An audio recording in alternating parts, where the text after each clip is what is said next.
आणि आज काँग्रेस पक्ष कठीण परिस्थितीत असताना त्यांची ही कृती अतिशय काँग्रेसच्या कार्यकर्त्यांसाठी वेदनादायी आहे आणि भविष्यामध्ये हे काँग्रेसचे कार्यकर्ते त्यांना चोख प्रत्युत्तर देतील हे पण तुम्ही येणाऱ्या काळामध्ये पाहाल। आज त्यांनी त्यांच्या पक्ष प्रवेशानंतर जे वक्तव्य केलं त्याच्यामध्ये त्यांनी उल्लेख केला की मी राजीव सातव यांचे स्वप्न साकार करण्यासाठी भारतीय जनता पक्षामध्ये प्रवेश केला आहे। परंतु हे असं नाही आहे, त्यांनी हा जो प्रवेश केला आहे हा प्रवेश या राज्याची लोकशाही पायदळी तोडवण्यासाठी त्यांनी हा प्रवेश केला आहे।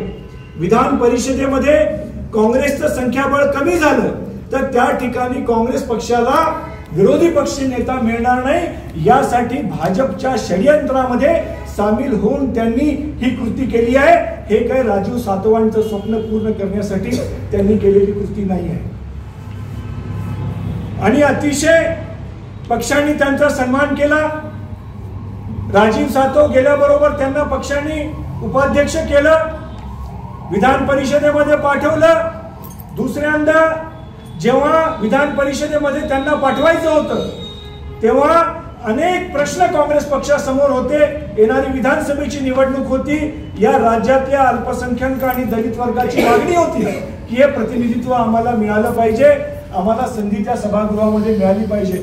तरी देखील काँग्रेस पक्षाने संवेदनेने विचार केला की ती एक महिला आहे, 2 मुलं आहेत, कोणी त्यांना भाऊ बनकी नाही आहे आणि अशा परिस्थितीमध्ये काँग्रेस पक्षाने त्यांना दुसऱ्यांदाही देखील विधान परिषदेमध्ये संधी देण्याचं काम करून त्यांचं सर्वस्व संरक्षण करण्याचं काम काँग्रेसच्या नेतृत्वाने केलं आहे।